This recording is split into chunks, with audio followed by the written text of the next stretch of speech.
Subscribe now. Click the bell icon. Do like, comment, and share.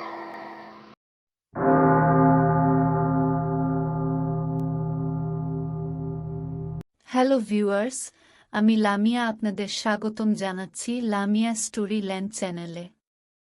আমরা আমাদের এই চ্যানেলে সকল ধরনের গল্প, উপন্যাস, সত্য ঘটনা, ছোট গল্প ও বিদেশি গল্পের অনুবাদ দিয়ে থাকি।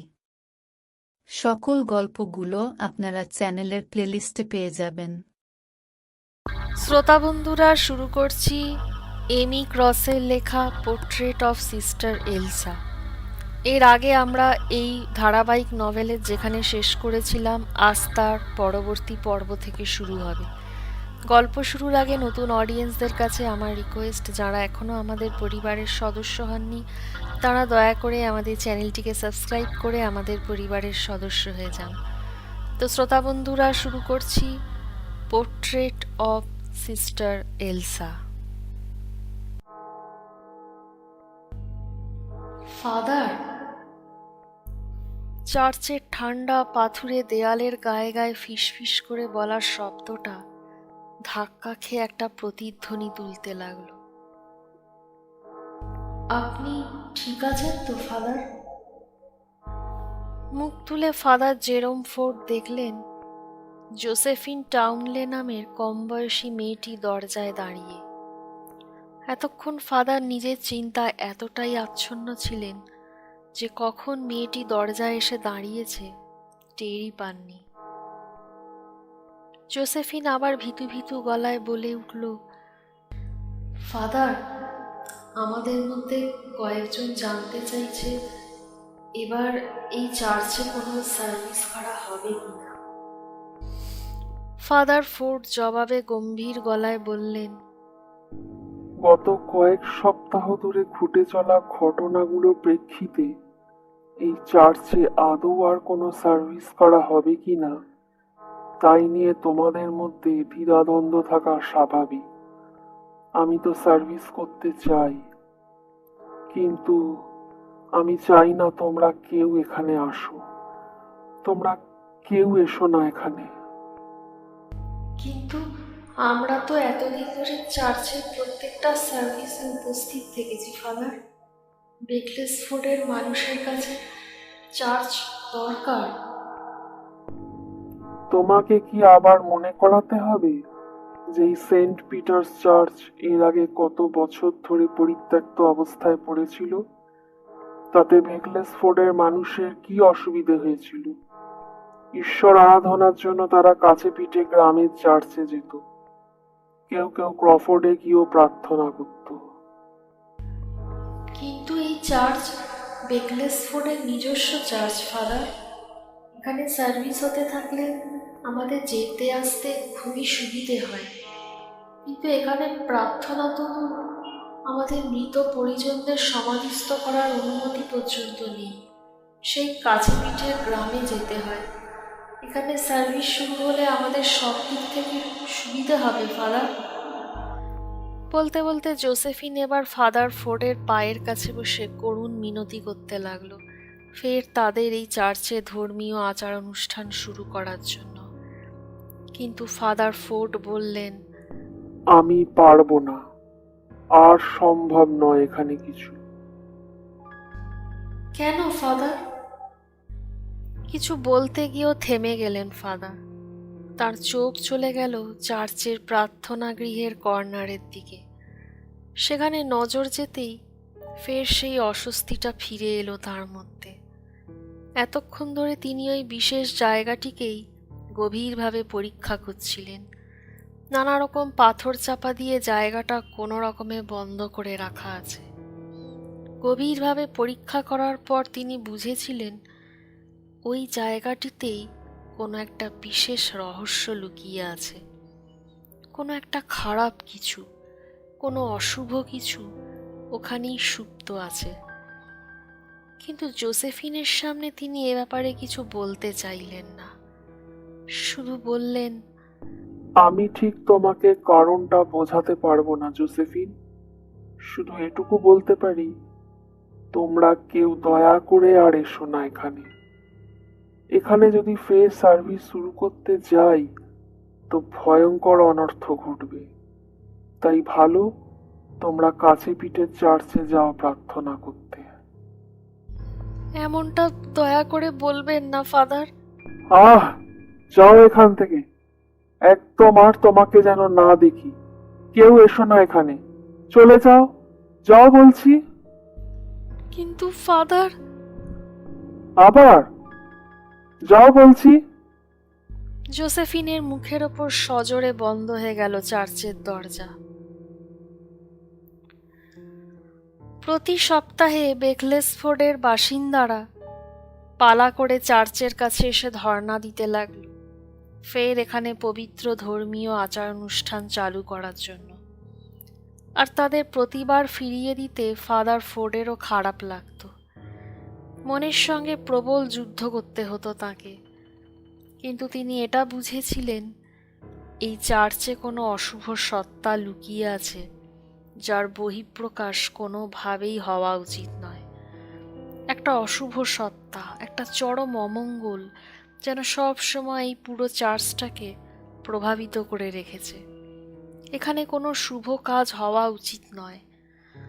এক এক সময় ফাদার ফোর্ড ভেবে পান না, এই যে ভয়, এই যে ভাবী অমঙ্গলের একটা আশঙ্কা তার মনে নিরবিচ্ছিন্নভাবে ক্রিয়া করে চলেছে, সেটা কি আদৌ যুক্তিযুক্ত, নাকি নিছকই তার মনের ভয়?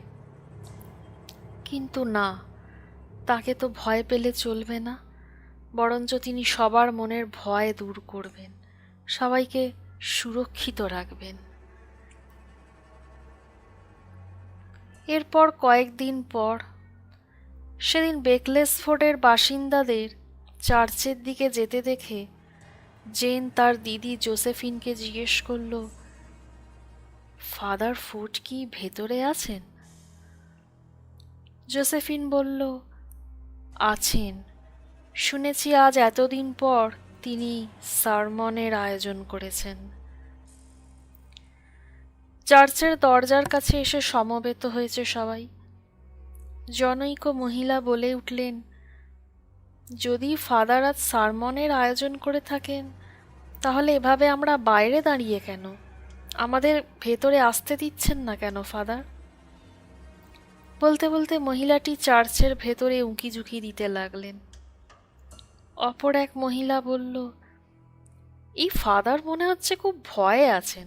ফাদারই যদি ভয় পান তো আমাদেরকে সুরক্ষা দেবে। আমাদের জন্য অন্য এক ফাদার দরকার, এনাকে দিয়ে কাজ হবার নয়। জোসেফিন এবার বলল, কিছু একটা ফাদারকে খুব সমস্যায় রেখেছে। তাকে দেখলেই মনে হয় ভেতরে ভেতরে যেন প্রচণ্ড কিছু একটা চেপে রাখার আপ্রাণ চেষ্টা করছেন। এর আগে যখন আমি তাকে দেখেছিলাম, তাকে খুব ক্রুদ্ধ, মেজাজি আর হিংস্র দেখাচ্ছিল। মোটেও আমার সঙ্গে ভালো ব্যবহার করেননি। এবার একজন ভদ্রলোক বললেন, কিন্তু এরকম চলা তো ঠিক নয়। প্রত্যেক রোববার আমরা চার্চের কাছে এসে দেখি এই আশা নিয়ে যে আজ নিশ্চয়ই কোনো প্রেয়ার হবে, কিন্তু প্রতিবারই নিরাশ হতে হয়। জোসেফিন বলল, কিন্তু আজ অন্তত তিনি কথা বলেছেন, এটাই যা আসার কথা। বলতে বলতে চার্চের ভেতর দৃষ্টি নিক্ষেপ করল সে। দেখল ফাদার ফোর্ড অল্টারের কাছে তাদের দিকে পেছন করে দাঁড়িয়ে। সেদিকে চেয়ে থেকে সে ফের ফিসফিস করে বলল, কি এমন ব্যাপার থাকতে পারে যে ফাদার ফোর্ড এত পরেশান হয়ে আছেন, কোনোভাবেই চাইছেন না যে আমরা এখানে এসে প্রেয়ার করি? জোসেফিনের পেছনে দাঁড়িয়ে অপর এক ভদ্রলোক এবার চাপা গলায় বললেন, দেখি মনে হয় খুব দুর্বল মনের লোক। অল্টারের কাছে সেই থেকে দাঁড়িয়ে কি যে বিড়বিড় করে তখন থেকে বকে চলেছেন, আমাদের দিকে হুঁশই নেই কোনো। পাগল টাগল হয়ে যাননি তো? ভদ্রলোক আরো কিছু বলতে যাচ্ছিলেন, কিন্তু জোসেফিন তাকে থামিয়ে দিয়ে বলল, না না, আমার মোটেও তা মনে হয় না। আমি গিয়ে দেখছি উনি অল্টারের কাছে দাঁড়িয়ে তখন থেকে কি বলে চলেছেন। জেন বলে উঠল, যাস না ওর কাছে, সেদিনের মতো আবার তোকে হয়তো বকে টকে দেবেন, বলা যায় না হয়তো ঘাড় ধাক্কাও দিতে পারেন। জোসেফিন তখনও লক্ষ্য করছিল ফাদার ফোর্ডকে। দেখল ফাদার আশেপাশে চোখ ঘুরিয়ে ঘুরিয়ে কি যেন দেখছেন আর অনবরত নিজের মনে বিড়বিড় করছেন। জোসেফিন সেটা লক্ষ্য করতে করতে বলল, আমি হামা দিয়ে বেঞ্চিগুলোর মাঝখান দিয়ে দিয়ে ফাদারের কাছে যাব, তারপর শুনব উনি অমন বিড়বিড় করে কি বলছেন। জানি নৈতিকভাবে কাজটা ঠিক হচ্ছে না, কিন্তু এছাড়া কোনো উপায় নেই। বাকি লোকেরা চুপচাপ দাঁড়িয়েই রইল। জোসেফিনের এই অদ্ভুত প্রস্তাবের উত্তরে কেউই কিছু বলল না। জোসেফিন এবার তাই ধীরে ধীরে গুঁড়ি মেরে চার্চের ভেতর ঢুকে সারিবদ্ধ বেঞ্চগুলোর মাঝখান দিয়ে এগোতে লাগলো অল্টারের কাছে দাঁড়িয়ে থাকা ফাদার ফোর্ডের দিকে। জোসেফিন ভেবেছিল এখনই ফাদার তার দিকে ঘুরে সক্রোধে বেরিয়ে যেতে বলবেন, কিন্তু সে বুঝল ফাদার ফোর্ড সম্ভবত এখনো তাকে দেখেননি। তিনি তখনও বিড়বিড় করে কিসব যেন বলে চলেছেন। আরেকটু কাছাকাছি যেতেই জোসেফিন শুনতে পেল ফাদার ফোর্ড বিড়বিড় করে বলছেন, ক্ষমা করো আমায়। আমি জানি আর সামনে কোনো উপায় নেই। আমি ওদের মুক্ত করব। নিজেকে ভয় আর আতঙ্ক থেকে মুক্ত করার মাধ্যমে আমি তা করতে পারি। কথাগুলোর মাথা মুন্ডু কিছুই বোধগম্য হলো না জোসেফিনের। তবে বুঝল ফাদার ফোর্ড মোটেও ভালো নেই। সে উৎকর্ণ হয়ে রইল ফাদার বিড়বিড় করে আরো কি বলেন তা শোনার জন্য।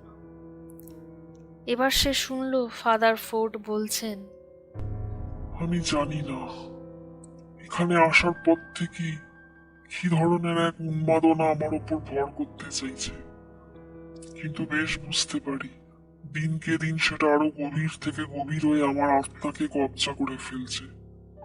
প্রথম প্রথম মনে হতো এই চার্চের তলদেশের কোনো গোপন ঘরে নিশ্চয়ই কিছু একটা আছে। উপর থেকেই আমি টের পাই প্রচন্ড একটা কিছু মাঝে মাঝে যেন বেরিয়ে আসতে চায়, কিন্তু এখন বুঝতে পারি হয়তো পুরো ব্যাপারটাই আমার মনের ব্যাপার, যা আমাকে প্রতিনিয়ত স্থির থাকতে দিচ্ছে না, সব কাজে বাধা দিচ্ছে, কোনো কাজে মন বসাতে পারছি না। প্রভু, তোমার কাছে প্রার্থনা, আমি হয়তো খুবই দুর্বল প্রকৃতির, তাই তোমার কাজ ঠিক করে করতে পারছি না। তাই এই বেকলেসফোর্ডের মানুষের সুস্থ সুন্দর ধর্মীয় জীবন যাপনের জন্য কোনো ভালো উপযুক্ত কাউকে দরকার। জোসেফিন ঘুড়ি মেরে ফাদারের আরেকটু কাছে যেতেই হঠাৎ টের পেল এখানে মেঝেটা কিরকম যেন ভেজা ভেজা। আঙুল দিয়ে ভেজা মেঝের ওপর বোলাতেই সে অনতি বিলম্বেই বুঝল যে এটা মোটেও জলে ভেজা নয়, কিরকম যেন পিচ্ছিল তরল দিয়ে ভেজানো হয়েছে চার্চের মেঝেটা। একটা অপরিচিত উগ্র গন্ধ নাকে এলো। পেছনে চাপা গলার ফিসফাস শুনে একবার পেছনে তাকিয়ে জোসেফিন দেখল অন্যান্যরা পায়ে পায়ে চুপিসারে ঢুকে পড়েছে চার্চের ভেতর। জোসেফিন মরিয়া হয়ে ওদের দিকে ইশারা করল তড়িঘড়ি চার্চের বাইরে বেরিয়ে যেতে। এখানে নিশ্চয়ই কোনো অস্বাভাবিক ঘটনা ঘটছে, তাকে আরও শুনতে হবে ফাদার ফোর্ড আরও কি কি বিড়বিড় করছেন। এটাই একমাত্র পথ, ওরা আমায় ক্ষমা করবে। এখন না বুঝলেও পরের সবকিছু বুঝে নিশ্চয়ই আজকের এই কাজের জন্য আমায় ওরা একদিন ক্ষমা করবে। অল্টারের দিকে একই রকম মুখ করে দাঁড়িয়ে ফাদার ফোর্ড বিড়বিড় করে কথাগুলো বলতে বলতে হঠাৎ নতজানু হলেন। জোসেফিন তখনই লক্ষ্য করল ফাদার ফোর্ডের মাথার চুলগুলোও ভেজা, তার গায়ের চামড়া চকচক করছে যেন তৈলাক্ত কিছু মেখেছেন গায়ে। ফাদার ফোর্ড ওদিকে অল্টারের কাছে নতজানু হতেই মোমবাতি দানের আগুন তপ করে টেনে নিল তার দেহটাকে। জোসেফিনের বিস্ফারিত চোখের সামনে ফাদার ফোর্ডের দেহটা জ্বলন্ত কাঠের মতো জ্বলে উঠল দাউ দাউ করে। ফাদার! আর্তনাদ করে উঠল জোসেফিন।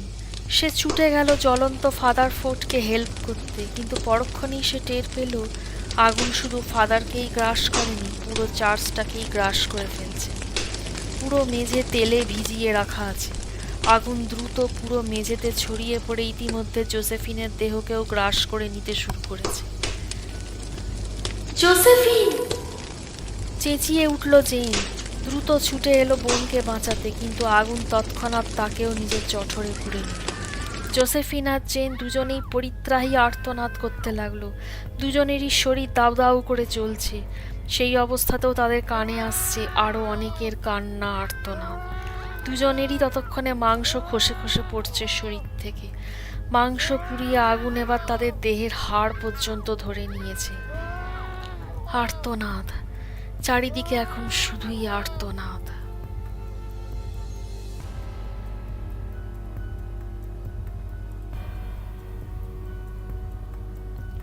শ্রোতা বন্ধুরা, এই পর্বটি এখানেই সমাপ্ত। আগামী পর্ব নিয়ে আমি খুব শিগগিরই আসছি।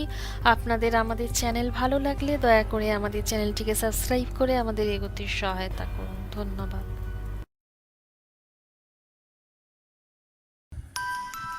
গল্পটি শোনার জন্য আপনাদের সবাইকে অসংখ্য ধন্যবাদ। পরবর্তী পর্ব পেতে অবশ্যই আমাদের চ্যানেলটি সাবস্ক্রাইব করুন এবং বেল আইকনটি ক্লিক করুন। গল্পটি ভালো লাগলে অবশ্যই ভিডিওটিতে লাইক ও কমেন্ট করে জানাবেন। শুভরাত্রি।